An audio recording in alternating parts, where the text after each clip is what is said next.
I'm here with Alexander Mercouris, editor-in-chief of the Duran. Alexander, let's talk about Russian President Vladimir Putin and his strategy with regards to Syria, dealing with Turkey, dealing with the U.S. withdrawal, dealing with Saudi Arabia, with Qatar, with Israel, with Lebanon, with Iran, all the major players who are involved in what has been a terrible, terrible 8-year conflict.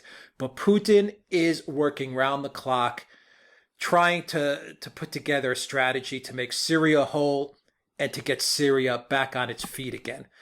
So, Alexander, give us some insight as to what Putin has been up to on the diplomatic front. He's made a lot of visits to various countries, and I think it should be no surprise or no secret that those visits are in order to resolve Syria. Correct? What's the word? Absolutely. I mean, Syria is absolutely fundamental to all of this because, of course, the Russian military is in Syria. So Russia's prestige, to some extent, is bound up with Syria, but also its national interests. The Russians went into Syria, and they've explained many times why. I'm always puzzled that people are so unsure why the Russians went into Syria, why there's been all these stories about why the Russians went to Syria. The Russians went to Syria because they were extremely concerned that if the Syrian government fell, a jihadi emirate, possibly led by ISIS, would take over, and that it would become a basic terrorist refuge very near Russia's southern borders. And given that the Russians had to fight a prolonged war in the northern Caucasus against jihadi insurgents, that was not something that they were prepared to allow. So the Russian military went to Syria in order to stop that happening. Now, partly it is because of the Russian intervention that whole danger has been defeated. But the important thing to understand about the Russians, and Putin, of course, exemplifies this, is that the Russians do pull many levers at once. They send their military in, but they also do diplomacy in a very serious way. So what the Russians did throughout the conflict, from the moment they went in, is that they talked to everybody. Now, you mentioned Israel, you mentioned Turkey, you mentioned Iran, you mentioned Saudi Arabia. The Russians have made extremely sure that they're talking to all of these countries. They talk to the Israelis, and they make it very clear to the Israelis that they understand their concerns, that they're not going to assist Iran to build up some tremendous military base in Syria, and that they will, understand that the Israelis have concerns in Syria. They've talked to Turkey, and they've brokered many deals with Turkey in order to try to keep the Turks on side, prevent the Turks from coming down heavily against the Russian troops in Syria. Remember, in November 2015, there was a serious clash between the Russian and Turkish militaries, and the Turks actually shot a Russian aircraft, a Sukhoi 24 down, and it looked as if for a moment the two countries might actually be fighting each other. But Russian diplomacy in the end averted it. And of course, they talked to Iran, which has been an important partner in stabilizing Syria. And they've talked to the other big regional player, which is Saudi Arabia and its ally, the United Arab Emirates, which Putin is visiting at this very moment. And they've been able to work with the Saudis and say to the Saudis, look, what you've been trying to do in Syria hasn't really worked.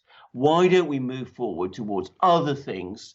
And we've got all sorts of important things of our own to talk about, because you're a major oil producer, we're a major oil producer. We can work together to stabilize the oil market, and that is more important to each of us than what goes on in Syria. So the result of all this diplomacy, we now see the Syrian government victorious, surviving, about to re-establish its control over the country, And at the same time, we see Russia with excellent terms with Israel, with Turkey, with Iran, with the Arab Gulf states, despite the fact that all of these various countries are in competition with each other. And all of these countries are not only respecting and listening to Putin and to Russia, but increasingly are looking to the Russians to help them mediate their quarrels with each other. It is a masterclass in diplomacy. I was just about to say that. I've been reading a lot of articles on this, and the headline is usually the same thing: a masterclass in diplomacy, Putin's masterpiece in Syria, a masterpiece in diplomacy, Putin's masterstroke in diplomacy in Syria. So the titles have been focusing around Putin's strategy and how he's put the pieces together for Syria. Can you take us a little deeper, Alexander, as to how he went about it?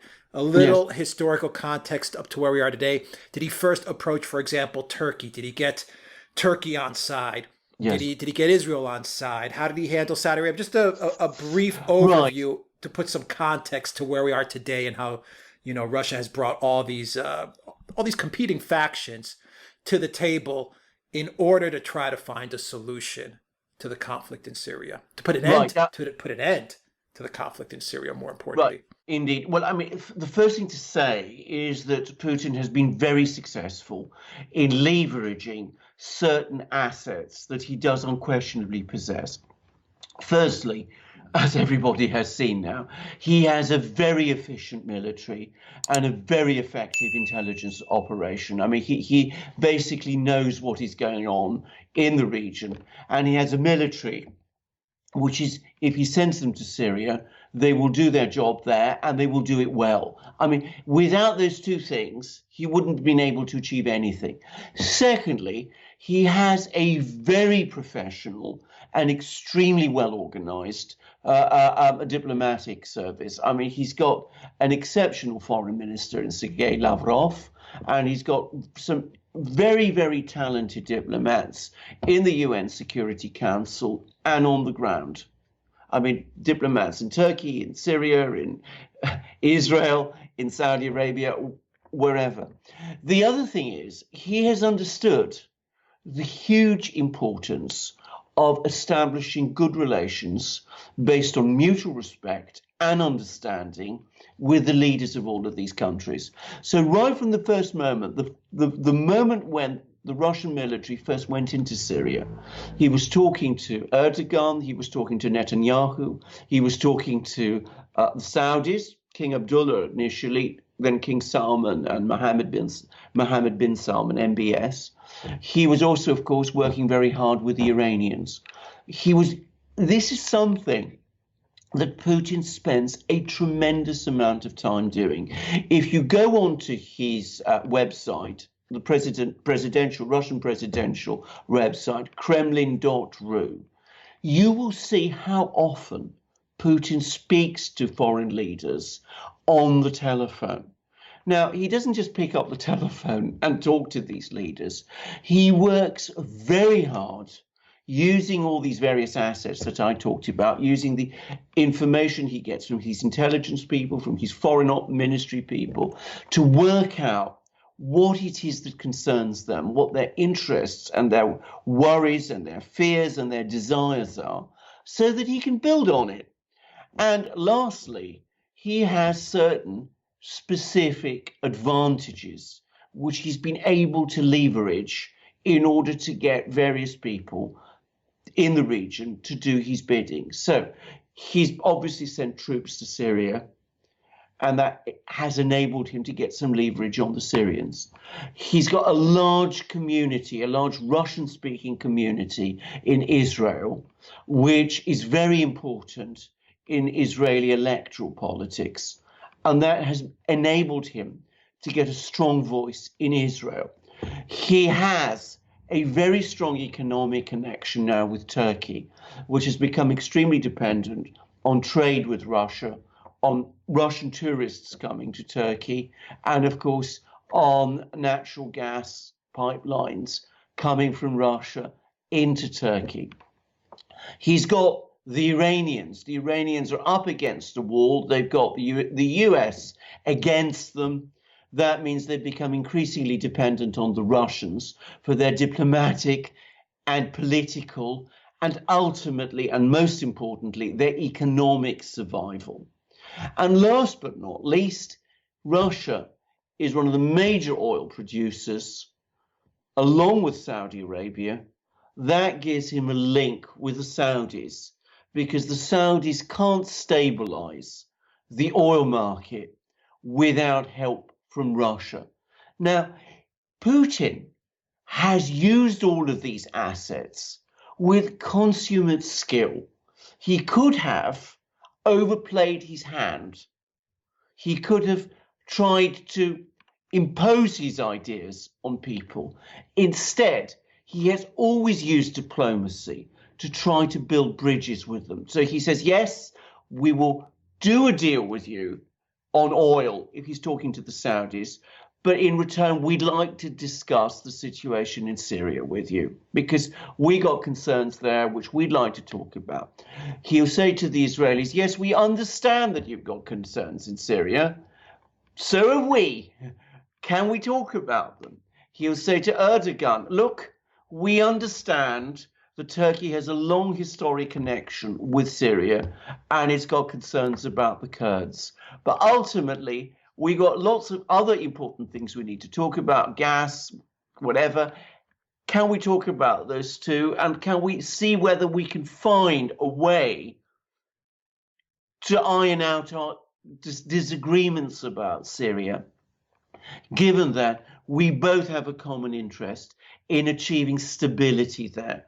And with the Iranians, you say, yes, we understand you want to be a country, an independent country, but you also have to understand that there are concerns about your nuclear program. And can we see whether we can negotiate something with that? And provided you're prepared to work with us on this, we will work with you on other things, as in Syria, as in the economy, as in all of these things. And I think the important thing to understand is he's pursuing a realistic objective, which is peace and stability in the region.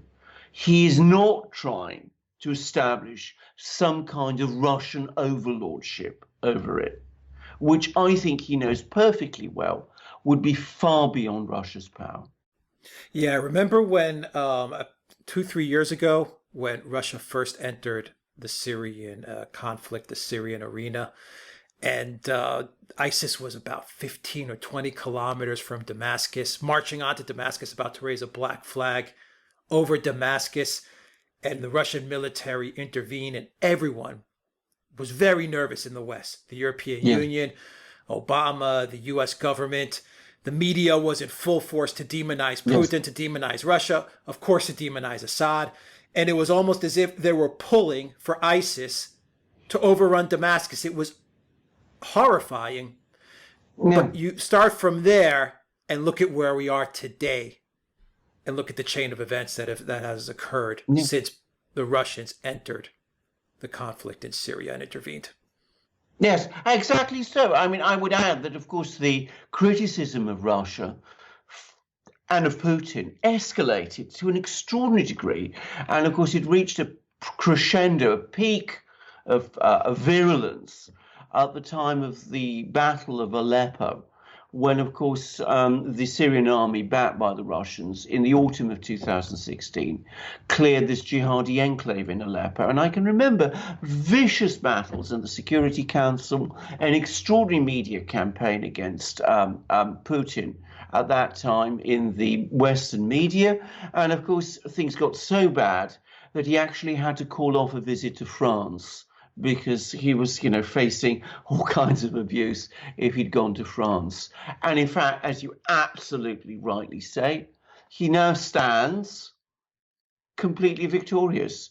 Everything that he set out to achieve, he is on the brink of achieving. And he doesn't just stand victorious, but he stands vindicated, because he has achieved peace in Syria, or is about to achieve peace in Syria. We're not quite there yet, but we are almost there. I'm knocking No on one, wood. well, indeed, no one else would have done it.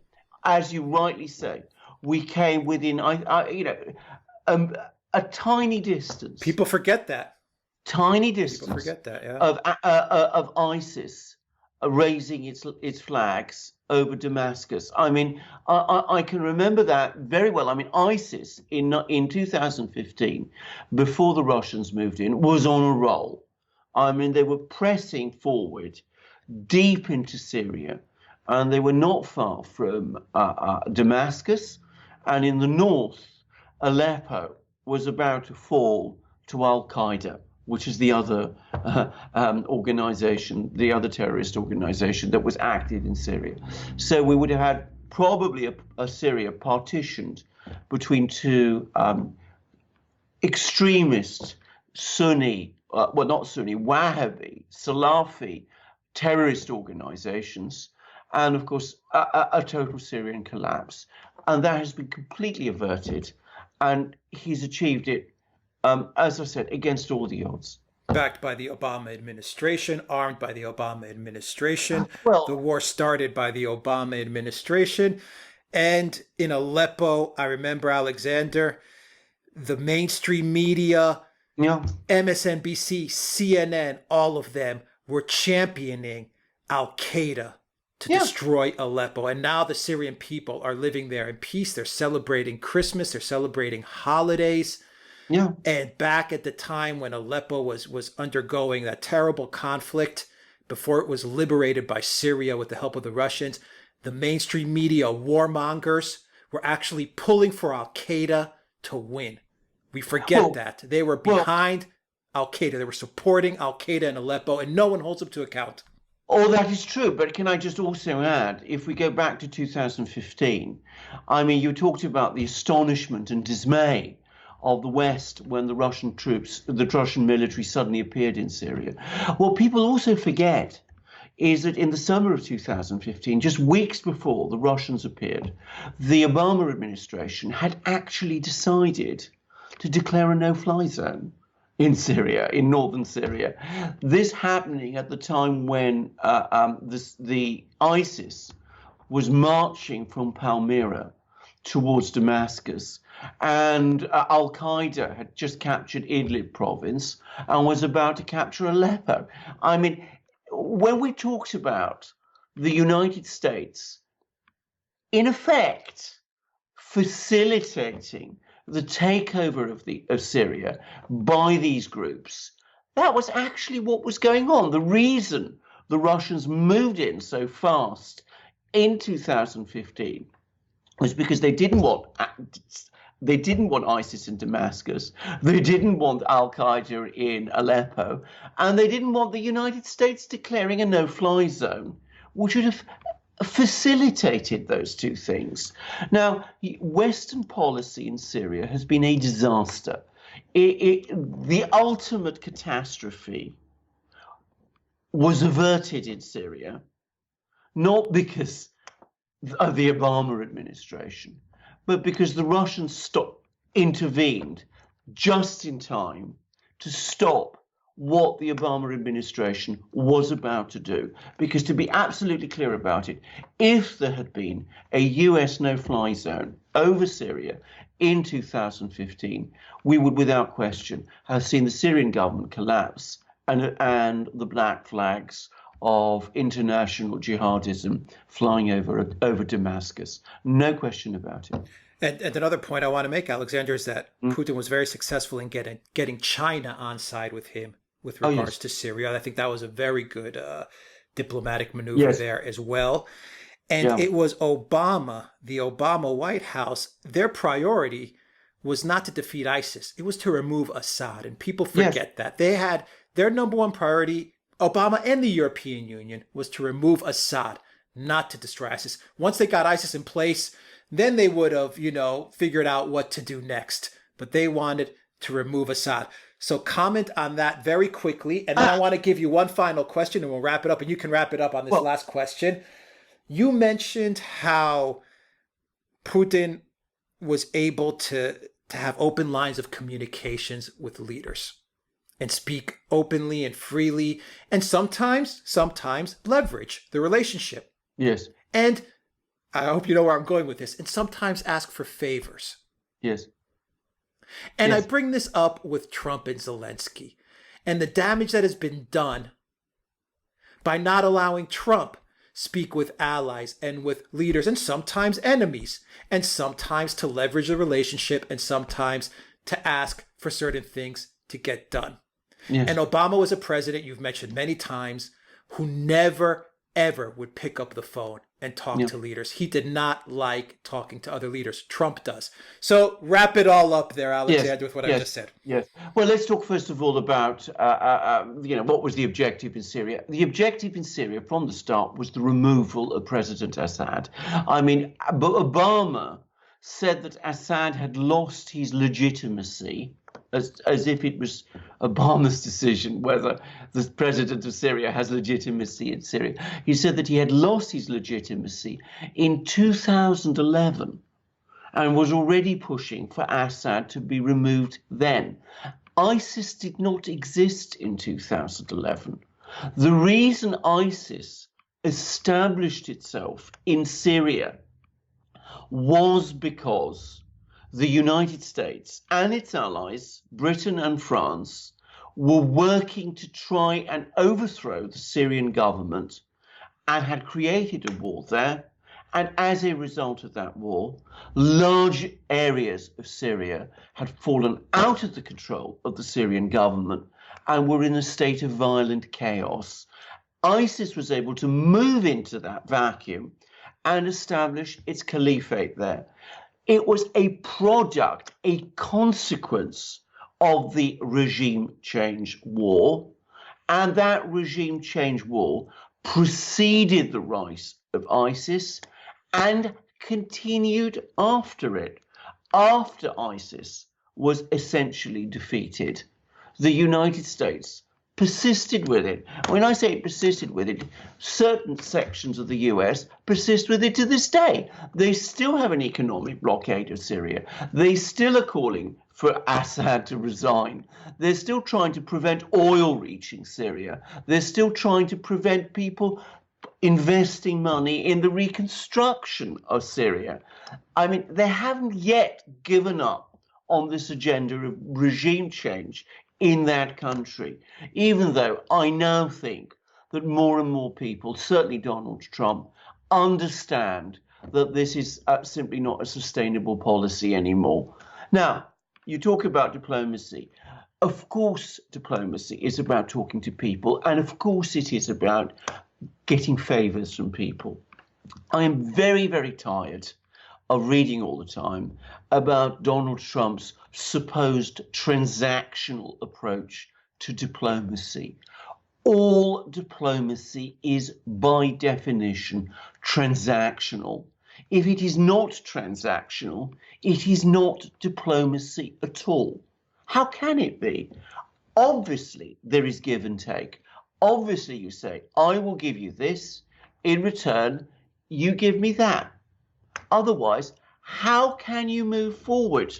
Now, the other thing is, Vladimir Putin can pick up the telephone and talk to the King of Saudi Arabia, or the Prime Minister of Israel, or the President of Iran, or the President of Turkey, or the President of China, and he can be quite sure that he's not going to have his conversation leaked to the newspapers and commented upon by his political enemies in Russia and twisted and used against him in the way that the Democrats are now doing against Donald Trump.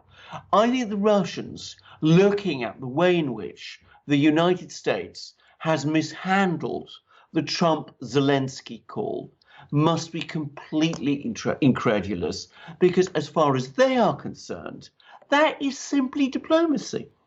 That's all it was. Very well That's all put. it was. Yeah. Very well put. Maybe Obama should have engaged in diplomacy before he engaged in regime change.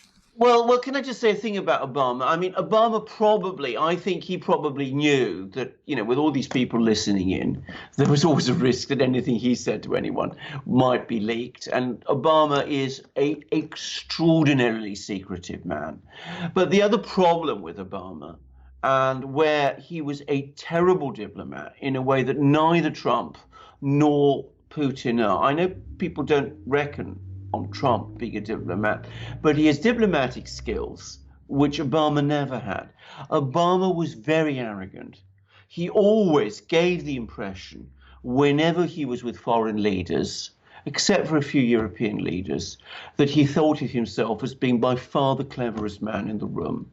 He never really liked to engage with other leaders, and he never gave the impression that he was engaging with them on a basis of equality.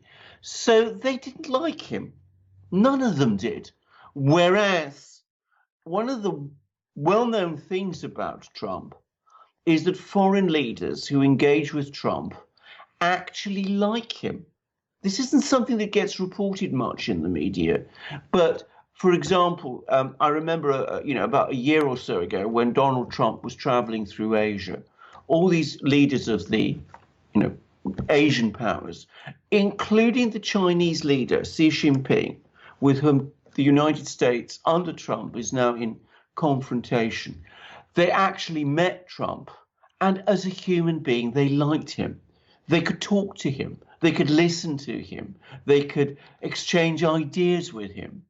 And of course, that was never possible with Obama, because Obama always gave the impression that he knew best.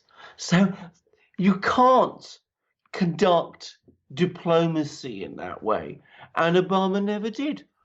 Okay. Alexander Mercouris, editor-in-chief of the Duran. Thank you very much. Guys, if you like this video, hit that like button, share the channel with everybody you know. Make sure to subscribe if you are not subscribed to the channel. And also click that notifications bell to make sure you get notifications when we post a new video.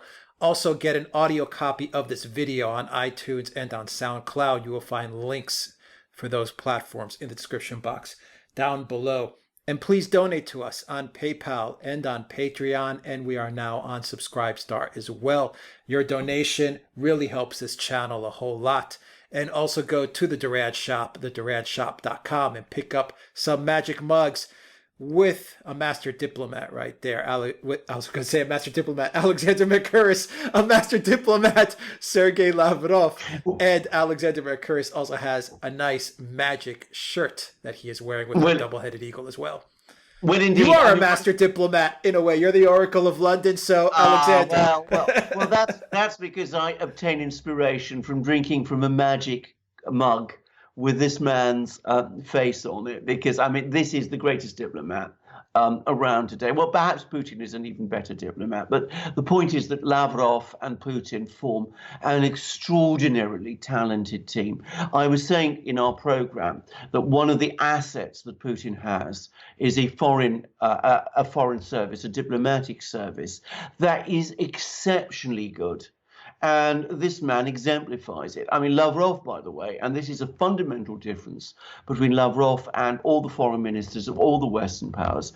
Lavrov is a professional, trained career diplomat. Diplomacy is what he does. He's been doing it ever since he started his career back in the 1970s. And that's why he's so good at it. I mean, he's been doing it, as I said, all his life. And he does it supremely well. And as I said, I get my inspiration from him. I drink my tea from this 15-ounce, beautiful, porcelain, elegant, amazing Duran magic mug. And when I drink from it, I think to myself, well, what is Putin thinking? What is Lavrov thinking?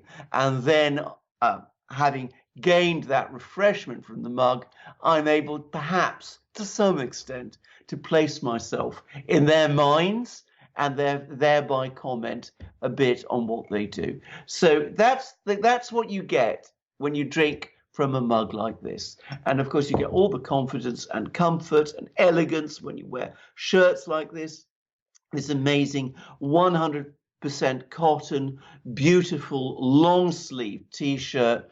with the Duran Eagle. All our shirts have the Duran Eagle on them.